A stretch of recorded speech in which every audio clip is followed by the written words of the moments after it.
Hello friends, हम आज का द इंडियन एक्सप्रेस डिस्कस करेंगे जो कि यूपीएससी के लिए बहुत बेनिफिशियल है। So without wasting any for the time let's start. तो यहाँ पर जो फर्स्ट न्यूज़ है वो रिलेटेड है यमुना से। Yumna's ammonia level shoots up. तो यमुना का अमोनिया लेवल बहुत ज़्यादा बढ़ गया है, जो कि 0.5 एक्सेप्टेबल लेवल होता है उससे बहुत ज़्यादा बढ़ गया, 3 पार्ट्स पर मिलियन हो चुका है। इसलिए बहुत ज़्यादा सीवेज, बहुत दो ट्रीटमेंट सीवेज प्लांट भी बंद कर दिए गए थे। तो अमोनिया का लेवल थोड़ा नीचे आया, पर स्टिल ये अभी भी बहुत ज़्यादा डेंजर कैटेगरी से ऊपर ही है। A day after ammonia levels in the Yamuna reached nearly 6 times above the acceptable level, prompting the Delhi Jal Board to shut two water treatment plants. Its level was brought under control on Friday, though it still remained 3 times above the standard. ठीक है, तो ये news है। उसके बाद एक star campaigner पर news है। आपको पता होगा स्टार कैंपेनर कौन होता है। मैंने उसके नोट्स बनाए हैं स्टार कैंपेनर के, तो हम स्टार कैंपेनर के बारे में पढ़ लेते हैं।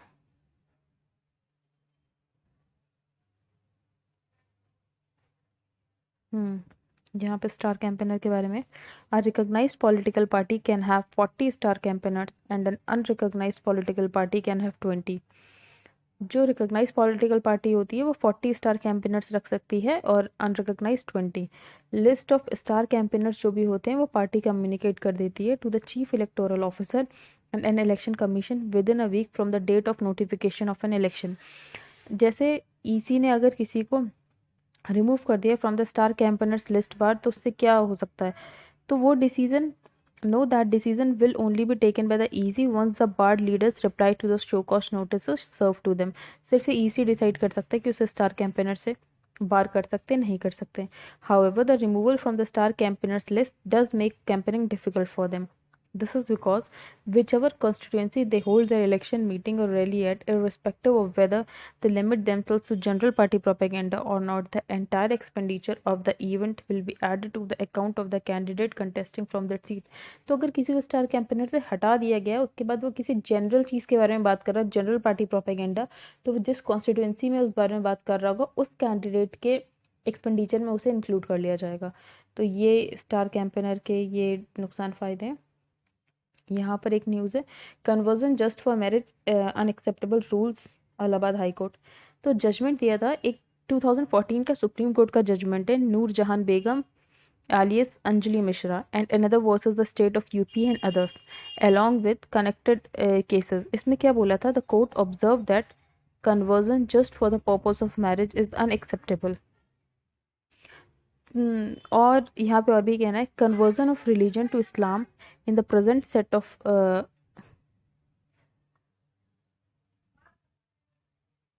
sorry, this conversion of religion to Islam in the present set of facts of the girls without their faith and belief in Islam and at the instance of the boys solely for the purpose of marriage can't be said to be valid conversion to Islam religion. Even in the case of Lily Thomas, Honorable Supreme Court observed that conversion of religion to a non-Muslim without any real change of belief in Islam and only for marriage is void। तो marriage के लिए अगर आप सिर्फ religion change करोगे तो invalid होगा और वो बोनाफाइड नहीं माना जाएगा। ठीक है, moving on to the next news. यहाँ पर आर्टिकल्स आए हुए हैं, आज काफ़ी अच्छे आर्टिकल आए हुए हैं तो हम उन सब के बारे में डिस्कस करेंगे। यहाँ पे पहला आर्टिकल है, stand with France, nice terror strike should strengthen global resolve against extremist ideologies that use religion to terrorize and kill। आपको पता होगा अभी फ्रांस में एक पहले टीचर की beheading हो गई थी, फिर एक चर्च में अटैक हो गया, उसमें भी 3 लोगों की डेथ हो गई है। तो the horrific attack in the France city of Nice in which a person beheaded a woman and killed another woman and a man inside a church will be condemned unequivocally by all sensible and peace loving people। और India ने एक official वो भी जारी किया कि हम France के साथ खड़े हुए हैं, वी आर सपोर्टिंग फ्रांस। तो India did right by expressing solidarity with France in its moment of shock and grief as with another incident earlier this month in which a teacher was killed in a Paris suburb for showing his students cartoons of Prophet Muhammad. तो आपको पता होगा कि एक teacher को BEd कर दिया गया था, उसने प्रॉफिट मोहम्मद के कैरिकेचर्स दिखा दिए थे। France has described the attack in Nice as yet another act of Islamist terrorism on its soil। France का कहना है ये सब रेडिकल इस्लामिस्ट टेररिज्म की वजह से हो रहा है।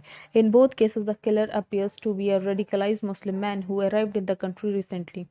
ये सब अटैक फ्रांस में 2012 के बाद ही शुरू हो गए थे, जब एक सैटारिकल वीकली चार्ली हेब्डो की मैगजीन ने पब्लिश कर दिए थे cartoons of Prophet Mohammad.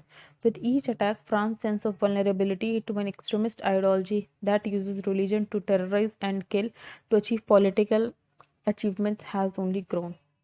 The latest incident will only strengthen the resolve in France, home to Europe's largest Muslim population. तो France home to Europe's largest Muslim population है, यहाँ पे करीब 50 लाख मुस्लिम रहते हैं. To crack down on what President Emmanuel Macron earlier this month called Islamist separatism, describing Islam itself as a religion in crisis and vowing to reform Islam in line with the French values including laicity और secularism. France में secularism को laicity बोलते हैं. France is preparing a new legislation that will arm law enforcers with powers of surveillance to pull children from homeschooling back to school, deport individuals and shut down mosques if they are perceived to be violating the French way of life. तो जो भी France के president ने एक speech दी थी कि हम Islamist separatism पे क्रैकडाउन करेंगे और ये सब ठीक करेंगे, वो कैसे करेंगे, उन्होंने बोला हम न्यू लेजिस्लेशन प्रिपेयर करेंगे जो कि लॉ इन्फोर्सर्स को पावर्स ऑफ सर्विलांस देगी. जो भी चिल्ड्रन जो होम स्कूलिंग कर रहे हैं उनको वापस स्कूल में लाके पढ़ाया जाएगा, जो भी इंडिविजुअल्स हैं उनको डिपोर्ट किया जाएगा और मॉस्क को शट डाउन किया जाएगा अगर ये माना जाएगा कि वो फ्रेंच वे ऑफ लाइफ को वायलेट कर रहे हैं. ये एक लेजिटिमेट कोर्स ऑफ एक्शन हो सकता है in the face of terrorism, ऐसा उतर का कहना है.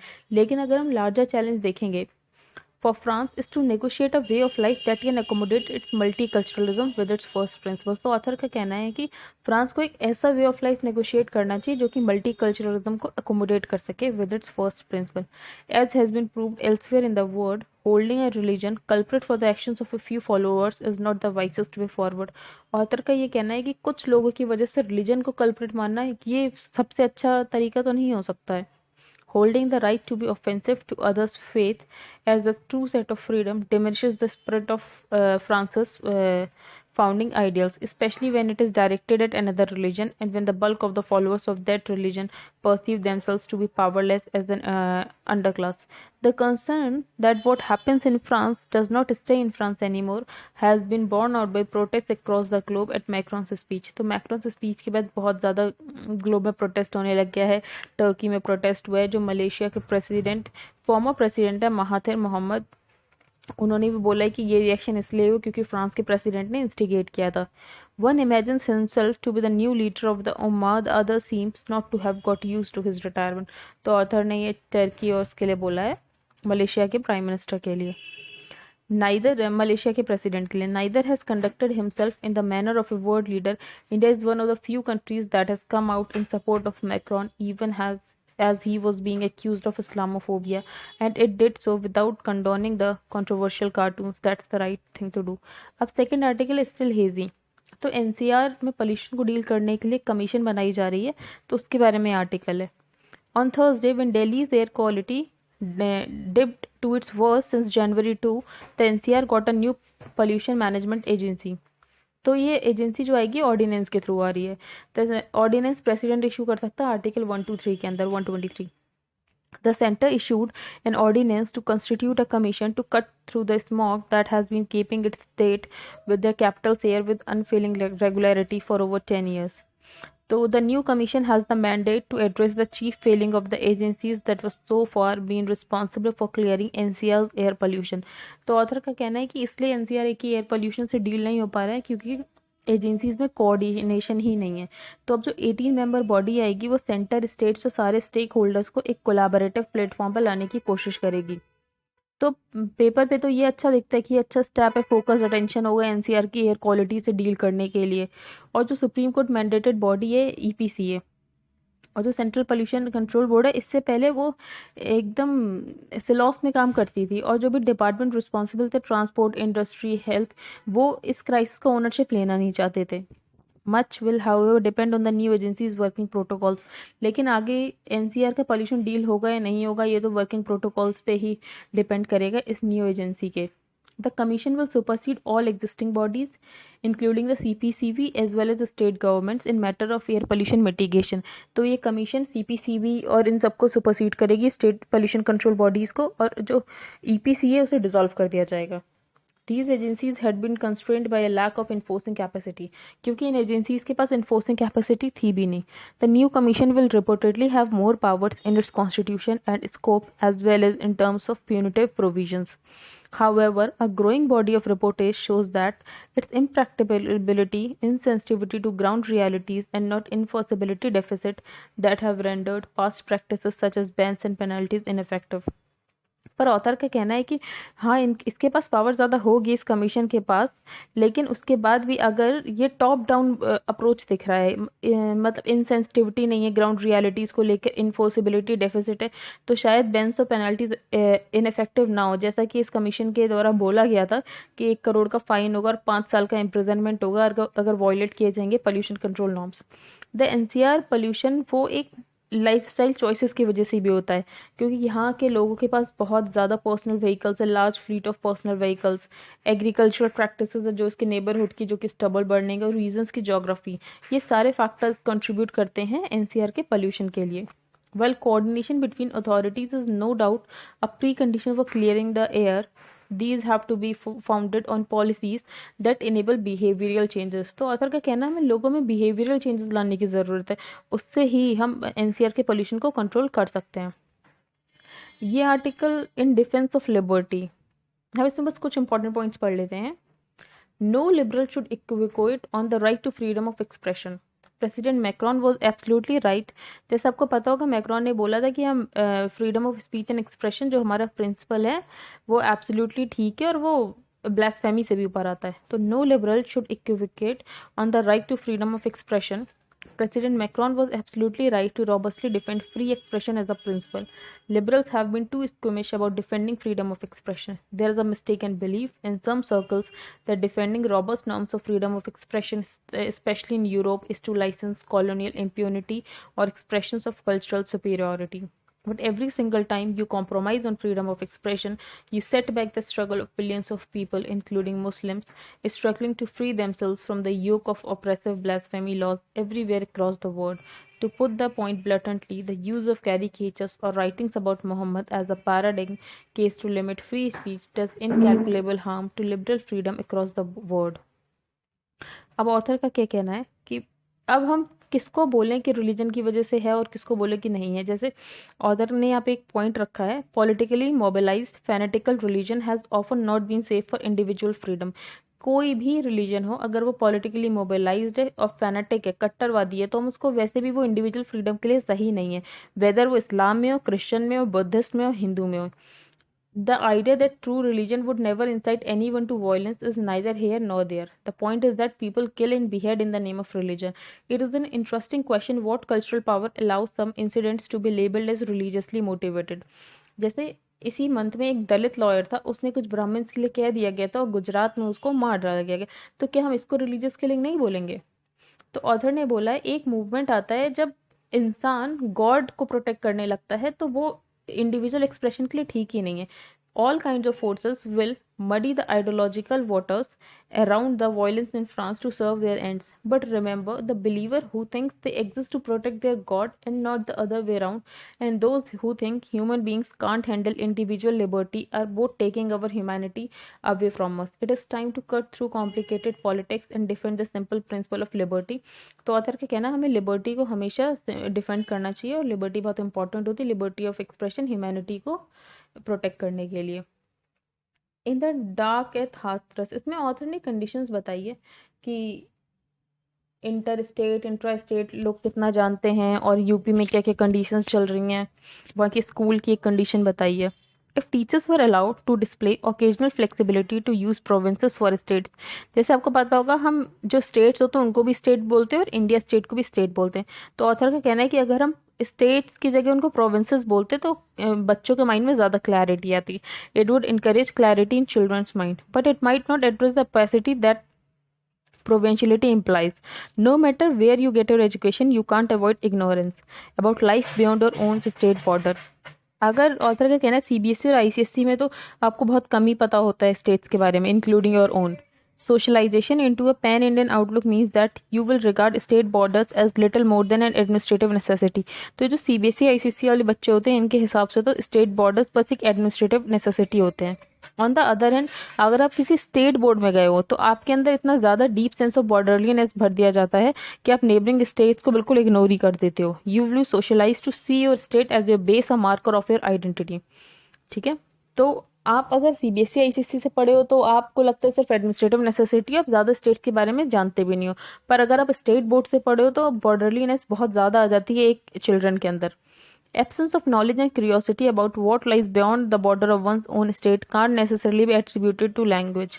तो ऑथर का कहना है कि इसलिए बच्चों को नहीं पता होता कि लैंग्वेज बैरियर है, तो ऐसा बिल्कुल नहीं है। If that for so the Hindi belt would offer exemplary instances of trans provincial awareness and interest in the educated citizen. तो जो हिंदी बेल्ट है उसे तो अपने आसपास के स्टेट्स के बारे में पता होना चाहिए ना, पर वो भी नहीं है।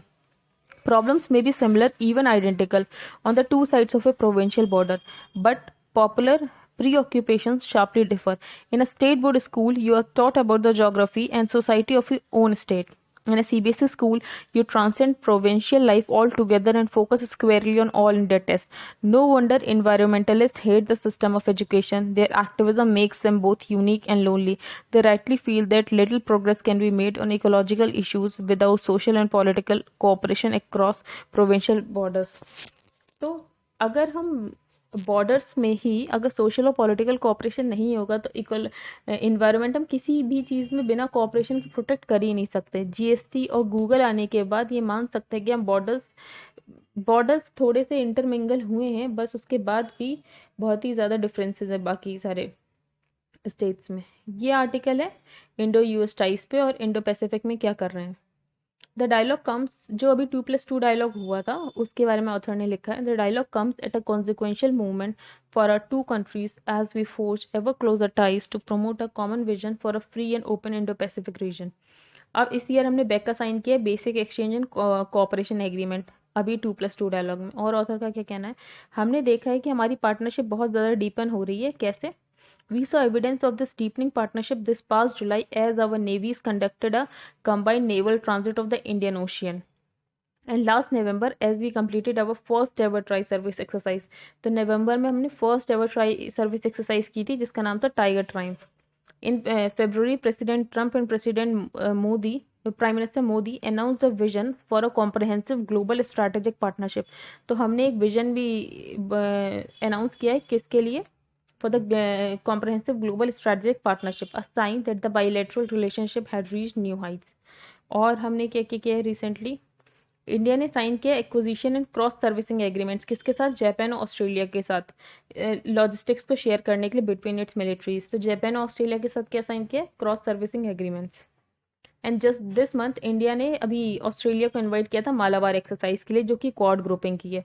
तो मालाबार एक्सरसाइज में कौन कौन आ रहा है? यूएसए, इंडिया, जापान और ऑस्ट्रेलिया।